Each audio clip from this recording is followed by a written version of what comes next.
우리가 이 땅을 살아가면서 내가 지금 살아가는 삶의 자리에서 고난을 견디는 경우들이 있습니다.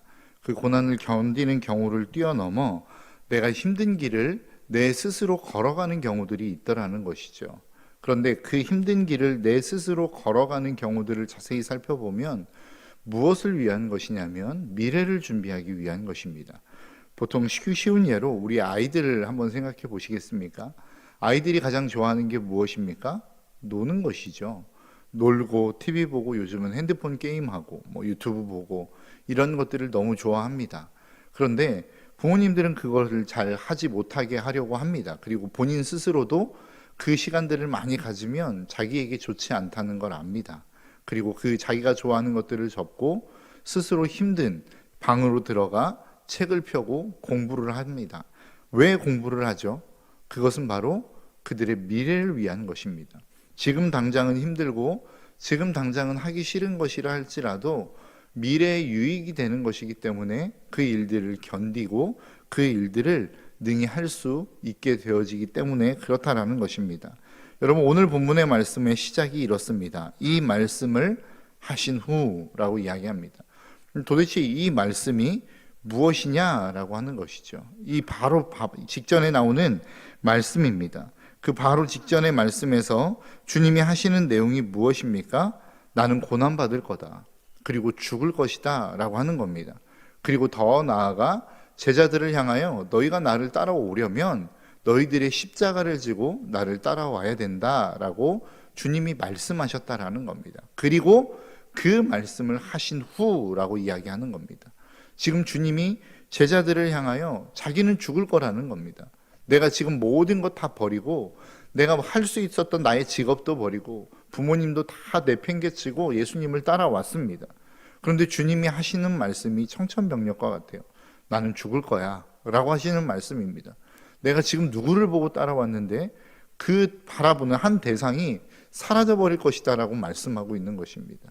그리고 난 다음에 더 나아가서 뭐라고 말씀하고 있냐면 너희들이 나를 따라오려면 너희들 역시도 내 뒤를 따라와야 돼 라고 말씀하시는 겁니다. 그리고 난 다음에 나타난 사건이 무엇이냐라는 것이죠. 그게 바로 29절입니다. 기도하실 때에 용모가 변화되고 그 옷이 휘어져 광채가 나더라. 그러니까 변화산성에서 예수님이 영광스럽게 변화되어지는 자기의 모습을 보여주셨다라는 겁니다. 그러니까 나는 죽을 거고 나는 고난을 받아야 되는 존재야. 나는 십자가에서 죽음을 당할 거야 라고 말씀하시고 너희들도 그래야 돼. 그리고 난 다음에 주님이 그들에게 보여주신 게 뭐냐면 그 가장 영광스러운 모습으로 변화된 모습을 보여주셨다라는 겁니다. 그리고 거기에서 끝난 게 아니라 하나님이 이들에게 음성을 들려주시죠. 35절의 말씀입니다. 구름 속에서 소리가 나서 이르되 이는 나의 사랑하는 아들 곧 택함 받은 자니 라고 이야기합니다. 그러니까 하늘로부터 이 예수 그리스도가 누구인지를 명확하게 확증해 주는 말씀이 그들에게 들려왔다라고 하는 것이죠. 여러분, 우리의 삶, 우리가 믿음의 삶을 걸어간다라고 하는 것은 참 쉽지 않습니다. 우리 스스로가 고난의 길을 선택해서 그 고난의 길을 걸어간다라고 하는 것을 의미하는 것일 수도 있습니다. 그런데 우리가 그 길을 걸어가기 위해서 반드시 우리의 삶 가운데 정립되어야 되는 것이 있는데 예수 그리스도가 도대체 누구냐는 것입니다. 내가 지금 따라가고 있는 그분, 내가 지금 쫓아가고 있는 그분, 내가 섬기고 있는 그 예수 그리스도, 그분이 도대체 누구이냐라고 하는 것이 우리의 삶 가운데 명확하지 않으면 우리의 삶은 언제나 늘 고난 속에서 흔들릴 수밖에 없다라는 것입니다. 우리의 삶 가운데 고통이 찾아올 때에 우리의 믿음은 흔들릴 수밖에 없는 믿음이 된다라고 하는 것이죠. 그래서 우리가 쫓아갈 때에 하나님께서 우리에게 주시겠다라고 하는 그 면류관, 영광의 그 상급, 그게 무엇인지를 우리는 경험할 수 있어야 된다라는 것입니다. 이 땅에서 그것을 누릴 수 있어야 된다라는 것이죠. 그래서 주님이 뭐라고 말씀하십니까? 천국이 여기 있다, 저기 있다 말하지 말아라. 이미 그 천국은 너희 안에 있는 것이다 라고 말씀하고 있는 것 아닙니까? 그러니까 이 땅 가운데 우리가 그 고난의 길을 걸어갈 때 주님이 우리에게 말씀하시는 십자가를 지고 주님을 쫓을 때에 그 쫓아가는 그 삶은 우리의 힘으로 불가능하다라는 것입니다. 내 결단만으로는 부족하다라는 것입니다. 우리는 은혜 받으면 수없이 결단합니다. 결단이 나쁘다는 거 아닙니다. 결단하지 말라는 말씀 아닙니다. 그런데 결단했다고 해서 그 결단이 우리의 삶 가운데 다 지켜지는 것이 아니더라라고 하는 것이죠. 왜 그렇습니까? 우리의 삶 가운데 그 결단을 지켜낼 실력이 없기 때문에 그렇습니다. 우리는 그것을 인간의 한계라고 이야기하고 성경에서는 그것을 우리의 본질적인 진노의 자식이기 때문에 그렇다라고 성경은 우리에게 말씀하고 있는 것이라는 겁니다.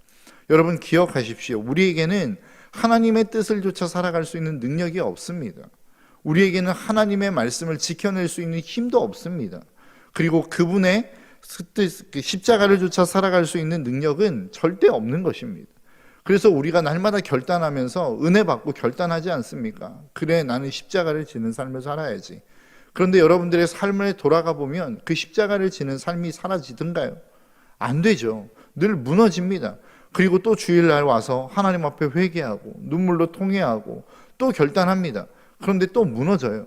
이 수많은 경험들, 반복들을 통해서 우리의 삶 가운데 결론 내어지는 게 무엇입니까? 나는 안 돼 라고 하는 것 아닙니까? 주님도 그것을 알고 계셨어요. 하나님도 그것을 알고 계셨단 말입니다. 우리의 힘과 능력과 결단만으로 안 된다라고 하는 것을 하나님도 알고 계셨어요. 그래서 베드로가 주님을 향하여 고백하지 않습니까? 주님, 모든 사람들이 다 주를 버릴지라도 나는 주님을 끝까지 따르겠습니다 라고 이야기할 때 주님이 베드로에게 하신 말씀이 뭐예요?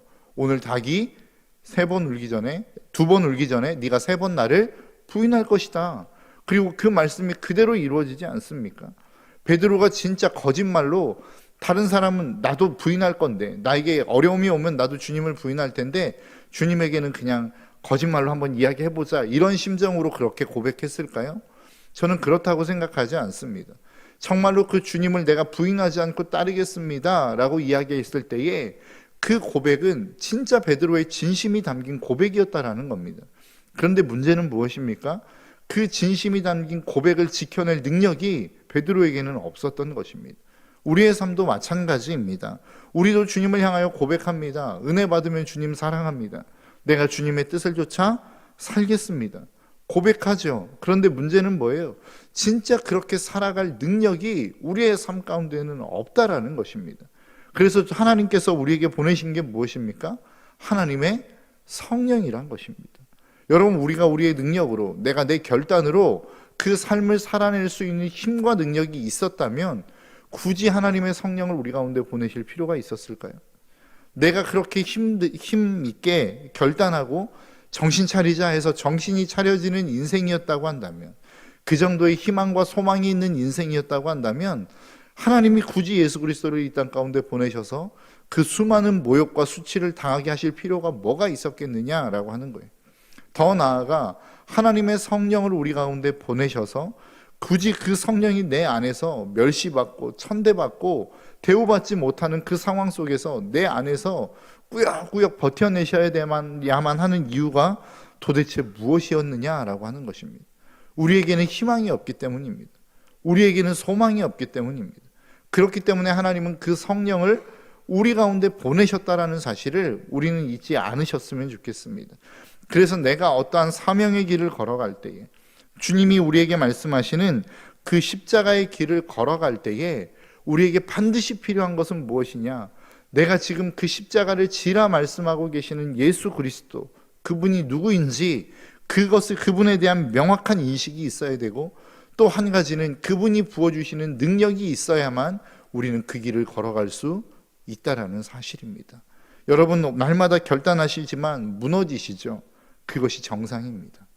내가 정말로 다시는 이렇게 살지 말아야지, 내가 다시는 혈기 내지 말아야지, 내가 다시는 그 마음 가운데 미움을 품지 말아야지 라고 하면서도 다시 돌아가면 그 마음을 품고 그 혈기를 내는 이유는 무엇입니까? 그것은 바로 내 연약함 때문입니다. 그것을 지켜낼 능력이 나에게 없기 때문입니다. 그것은 너무나도 자연스러운 일이기 때문에 그렇다라는 것입니다. 그래서 우리가 해야 되는 일은 무엇입니까? 하나님의 능력을 구하는 것입니다. 하나님의 성령의 역사를 구하는 것입니다. 성령의 충만함을 우리는 구하는 것이라는 것이죠. 그래서 우리의 삶 가운데에서의 승리는 내 능력으로 이루어내는 것이 아닙니다. 내 삶에 있어서의 승리는 내가 가진 결단으로 이루어내는 것이 아닙니다. 하나님의 성령이 내 삶 가운데 그렇게 행할 수 있도록 능력을 주실 때에 우리는 그 일들을 가능하게 한다라고 하는 사실을 저와 여러분들이 잊지 않으셨으면 좋겠습니다. 여러분, 오늘 본문의 말씀을 보십시오. 그 영광스럽게 변화되어진 예수 그리스도를 볼 때에 베드로가 지금 고백하는 게 무엇입니까? 오늘 본문 33절입니다. 두 사람이 떠날 때에 베드로가 예수께 여짜오되 주여, 우리가 여기 있는 것이 좋사오니 우리가 초막 셋을 짓되 하나는 주를 위하여, 하나는 모세를 위하여, 하나는 엘리야를 위하여 하사이다 하되 자기가 하는 말을 자기도 알지 못하더라. 여러분, 이 말씀에서 이 영광스럽게 변화되어진 예수 그리스도의 모습을 보고 베드로가 하는 고백이 두 가지입니다. 하나님, 나 여기서 너무 좋습니다. 이 자리가 너무 좋습니다. 얼마나 좋았으면 그 다음의 고백, 자기가 하는 말을 자기도 알지 못할 정도로 너무 좋으니까 자기가 제정신이 아니었던 것 같습니다. 그래서 그 영광스러운 모습, 그 기쁨, 그것으로 말미암아 그의 삶 가운데 정말로 이 세상에 있는 모든 어려움들, 근심, 두려움, 이것들이 싹 날아가게 만들어버릴 정도의 기쁨과 감사와 영광스러운 것들을 지금 베드로는 경험하고 있다는 것이죠.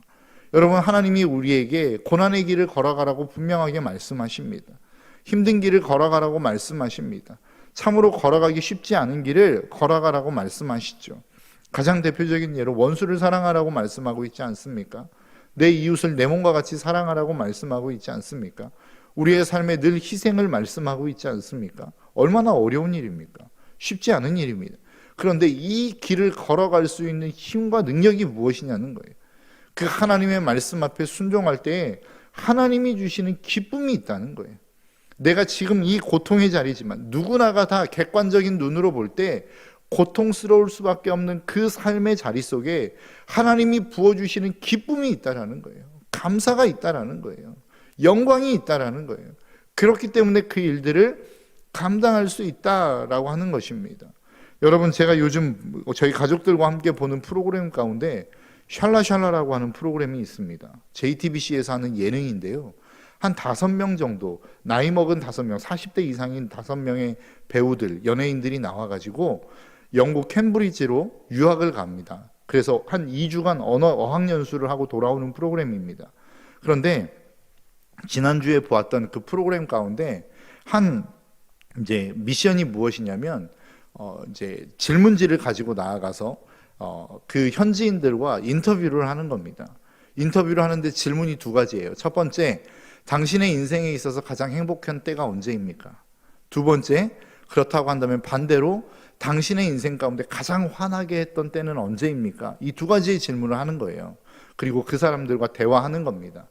그런데 그들이 누구를 만났냐면 유모차를 이렇게 끌고 가는 한 어머니를 만났어요. 그러면서 그에게 질문합니다. 당신의 인생 가운데 가장 행복했던 때가 언제입니까? 그랬더니 이 부모가 뭐라고 대답하냐면 이 아이를 보고 있을 때입니다 라고 이야기해요. 그래서 한 가지의 질문을 더 던집니다. 그럼 당신이 가장 화가 날 때는 언제입니까? 그랬더니 그 부모가 똑같은 대답을 합니다. 이 아이를 보고 있을 때입니다. 그 얘기는 뭐예요? 우리의 인생 가운데 한 가지 가장 가치 있고 좋은 것들이 있다면 그것이 우리의 인생의 가장 고통이 될 수도 있다는 겁니다. 우리의 삶 가운데 주님이 십자가의 길을 걸어가라고 말씀하십니다. 가장 고통스러워 보이는 길입니다. 가장 힘들어 보이는 길입니다. 그런데 그곳에 하나님의 기쁨과 영광을 쏟아 부어주시겠다는 거예요.